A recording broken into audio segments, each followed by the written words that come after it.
tina-transfer po doon sa account ko yung mga pera na yun, tapos dini-deliver ko po sa kanila. Magkano po yung pinakamalaki na wini-withdraw ninyo sa bangko?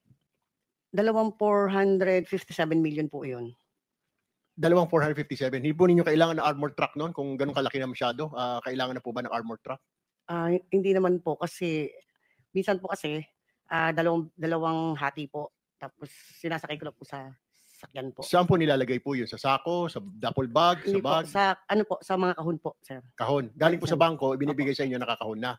Yes po, Your Honor. Okay, hindi pa po sila nagtatanong kung saan nyo po gagamitin, saan nyo dadalhin na napakalaking pera? Hindi naman po, kasi po, Kilala na kayo. opo. Ano nung bangko po ito? Can you just mention the pangalan po ng mga bangko?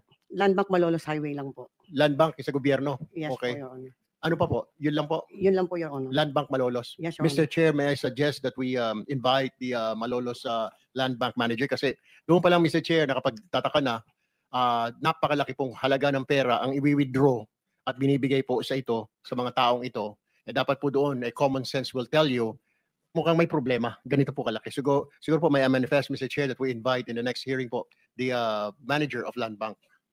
Noted, Senator Erwin.